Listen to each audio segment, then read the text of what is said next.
Hello everyone and welcome to this video. Now today I'm going to be doing an album review. I'm going to be taking a look at this record here, which is This Is the Sea by the Waterboys. So this was a request by user Oliver29, so thank you very much for requesting this video. I'll just be doing the usual thing in this video, giving a bit of background information about the album, then showing you my vinyl copy of it here, and then looking at each of the album songs in detail. So this was the Waterboys' third album, released on the 16th of September in 1985, and in many ways it kind of represented the end of an era, like for them, like sort of like the culmination, like of like their first like few like years together.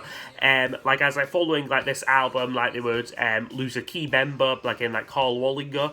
He would go on to form his own band, World Party, and they'd also completely change like their sound as well, kind of leaning much more into a kind of traditional sort of like Celtic like folk sound. So this album is like often thought to kind of be the end of like what they called like the Waterboys' big music period.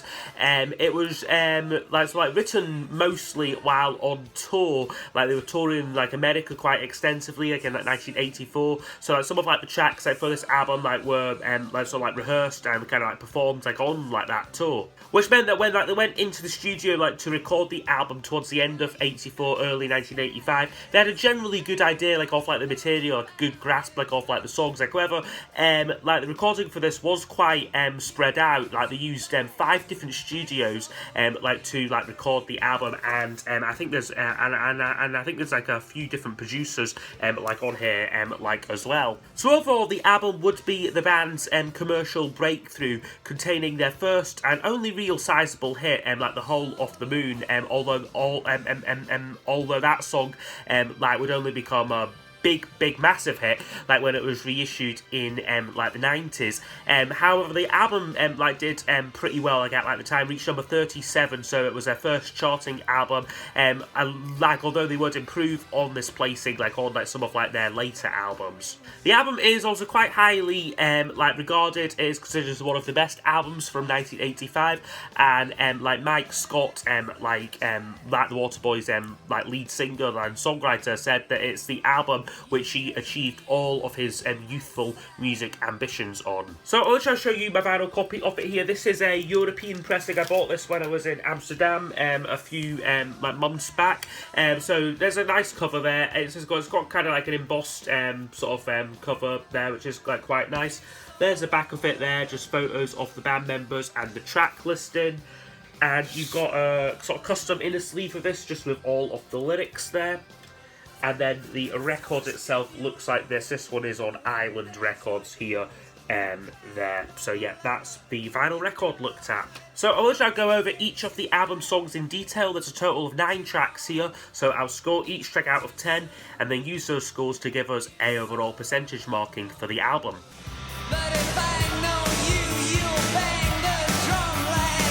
So we kick things off with Don't Bang the Drum, which starts the album in quite a dramatic fashion. You've got a kind of long kind of like, so I think it's like a trumpet kind of like introduction, and then suddenly the song kind of kicks in. You've got a very intense drum beat on there, and kind of like these blaring kind of like guitars as well. Like this is notably the only co-write on the album between Wallinger and Scott. Like apparently like Wallinger kind of brought in the song, it's his song basically, like, but like Scott kind of like changed I think some of like the lyrics and whatnot like to like the track. I mean, it's a really good start to the album, kicks things off well. I think it does drag a little bit. It's well over 6 minutes this. I think towards the end it does get a bit monotonous, but it is a good track for it to kick off the album, so it would get a 9 out of 10.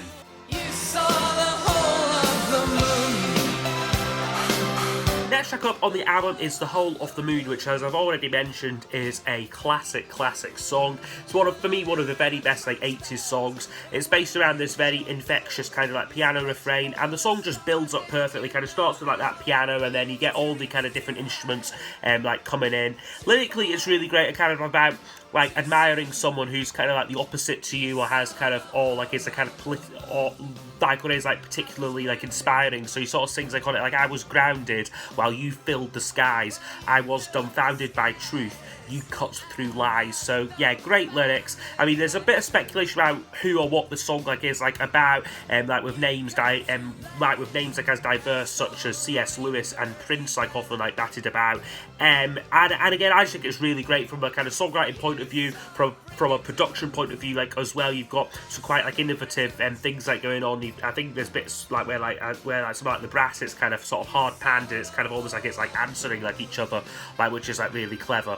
And like as a single on its original release in 1985, it only reached number 24 like in the UK, but it was reissued in 1991, like I believe, to promote their Greatest Hits album, and there it would reach number 3. So yeah, a really great track here, and yeah, an easy 10 out of 10 from me. Man surrenders,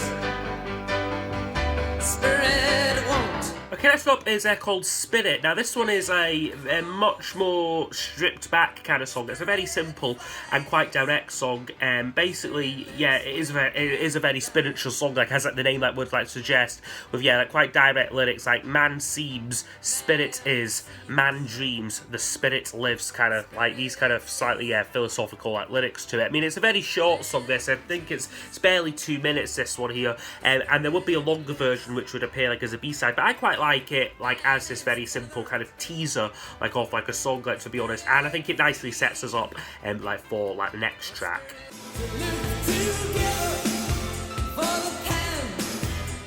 Which is The Pan Within. Now this is quite an interesting track in the sense that it's like kind of fusion of like the two different eras, like off like the Waterboys. So kind of like it is a big sounding song, definitely. But then you've also got like the first appearance of Steve Wickham, who would become their long-time like violin fiddle player. So he makes his first appearance here, and again it kind of hints like at that kind of traditional kind of Celtic folk sound, like which they would like later like lean into.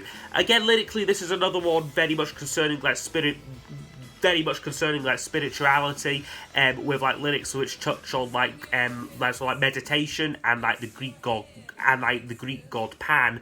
So he sings like, come on me with a journey under the skin, we will look together for the pan within. And I mean, it's a good song, this. I do think, again, it is a bit long. It's about, again, goes over 6 minutes like in length, this one here, and it is good for the most part, but I just wish it maybe shaved off a little bit like off like the length. I do think it maybe goes on like, yeah, just a little bit too long for me. I'm gonna take my books, I'm gonna wear my... Next one up is called Medicine Bow, and this one is a pretty upbeat song, this one here, albeit a little bit like forgettable. Like with like, I mean, like there's some like good lines about kind of like defiance and kind of wanting to sort of move on to like a new life. He sings like, well, I spent too long just stuck on the shore, there's a man in my head but he isn't me anymore, and I'm gonna burn all the words and letters and cards I ever wrote. So again, Scott delivers this song like with a lot of passion, but it is just a little bit forgettable for me, so we'll get a 7 out of 10 overall.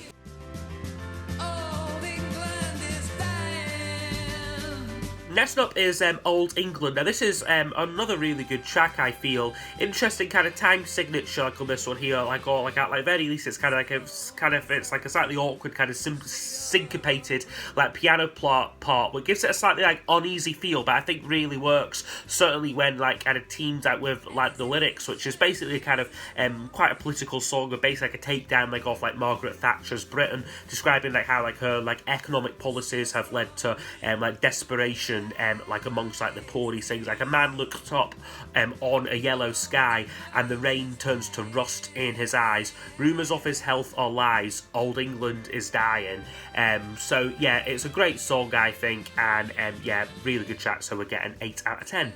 Well, if you'll be my enemy, I'll be your enemy too. Next up is Be My Enemy. Now this one takes a while to get going. You kind of start off with some kind of slightly experimental synth work, and then you kind of get like some audience applause, which sort of gives the impression it's like a live recording this, but like I don't think it is. I mean, and then it becomes a kind of Dylan-esque kind of folk sort of like rocker like sort of thing. I mean, lyrically it's quite like intense, especially you kind of like towards the end, like where Scott's basically sort of sort of begging to have like an enemy sort of thing, like as someone who kind of spurs him on. He sort of sings like, I want an enemy like to like make me do something I don't want to do. So it's another song which is delivered with like great passion, but for me again isn't too memorable, so we're getting 8 out of 10. Your love feels like trumpets. Next up is Trumpets. Now this one for me is one of the stronger cuts like on the album. I mean, it's essentially like a love song. This basically about the kind of like the power and the intensity like of like love, like sort of like the narrator like in this song he sort of compares like that like to like sort of like trumpets like that, and like the kind of like the power like what they have like to cut through like other noises basically. I mean, it's a good song this. Again, musically it's good. Yeah, you've got a really good piano part which reminds me quite a bit of like John Lennon's first album, like Plastic Ono Band tracks like Remember, like specifically. They've also got another Beatles reference on here to like the song like I'm Only Sleeping, which is always welcome. I mean, it's a good track this. I mean, it's like reason why it's not a 10 for me. I guess some of the production is a little bit like overbearing. You've got like some like sax work like from like Anthony Thistlethwaite, who was their saxophone player, and like also like a notable lack of trumpets like on this one here, which is a bit like ironic, but no, a really good track, and certainly for me one of the better cuts like on the album, so we get a 9 out of 10. That was the river. This is the sea. Okay, now we've arrived at the album closer. This is The Sea, which for me is probably my second favourite song on the album, but is probably, I guess it could also be my favourite, like depending like if like the mood takes me. I mean, this is a brilliant closer, I think. It's a very grand song, gorgeous atmosphere. Like on this one here, you've got kind of like these kind of shimmering like acoustic guitars going on, and these like beautifully arranged like synthesizer strings like on it. Lyrically, it's very much a song about the kind of cycle of life and death, and how the kind of the past is like irrelevant sort of thing, and like using like this very effective and very kind of vivid metaphor like of like kind of like the waves, like the sea sings like, once you were tethered, now you are free. That was the river, this is the sea. It's just a great like lyric, I think. And it's like kind of like that, kind of like the combination of like those lyrics, but also like the production as well, where you've got this, it really like you can kind of close your eyes and feel like you are on kind of like sort of like lag out like on that kind of like choppy waters like at sea. It's a simple song in terms of its structure. It's basically just verse and chorus, verse, chorus like all like the way through. And apparently Scott had composed around 20 different verses to like the song, like almost like leading it to become a kind of sort of sprawling like Dylan-esque like kind of a stream of consciousness track. But I'm quite glad he did cut it back. I mean, it's still quite long, this. It's still about 6 minutes, but I think it just kind of washes over you, this song, that the length is completely like irrelevant like and like to it. It's also worth mentioning there's a notable alternative version of this track called That Was the River, which is I think it's the same lyric, but it's done completely different. It's much more punky. You've got, I think Tom Verlaine is playing guitar like on it, like from like television, so it's a completely different song, and I must say I'm really glad that they didn't go with that kind of arrangement. I think the song just loses all of its emotional punch like that. I think this kind of slower, more gentle like version like I think like really works. So for me, it is one of my favourite songs like off the album, favourite Waterboys songs, but unfortunately it's not a song which Mike Scott is particularly fond of. He said that my abilities with melody have melodies like have improved a lot, and the song doesn't really make it for me. But I disagree completely like with like its writer, and I think this is one of the Waterboys' very best songs, and for me it would get an easy 10 out of 10. Know that you once held the key. So overall, this album would score 86%. So I think this is a really strong album. It's certainly not flawless for me. I do think it loses a little bit of steam towards the middle half, like of the album, or like the first half of the second side. I think there's a few weaker tracks, but overall, it's still really great. And it's a kind of culmination like of like their first couple of albums, and they kind of peaked like with this album, I think, in terms of like finding their sound and kind of like perfecting like this sort of style like of like music. On On this record, Mike Scott shows his talent as a brilliant songwriter, able to write some really sort of touching songs and that, things like The Hollow Moon and This Is the Sea. But there's a couple of tracks in there where the references are quite dense, and it takes a bit to get into some of these songs here, so it's maybe a bit difficult to comprehend at first. So there's maybe some tracks in here which are growers, I would describe them, but certainly plenty to keep you coming back to, on this album though. But I would say as well, I am quite glad that they did change their sound after this album, just to give us something a little bit different, and to widen the sphere of influences and the sound they would be known for. I think if they tried to do another album like this, it would have been quite difficult to top it in some ways. But yeah, that's been my review of This Is the Sea by the Waterboys. So I hope you have enjoyed. If you've got any requests for future videos, please do leave them down below in the comments, and I will see you all next time for the next video. Goodbye.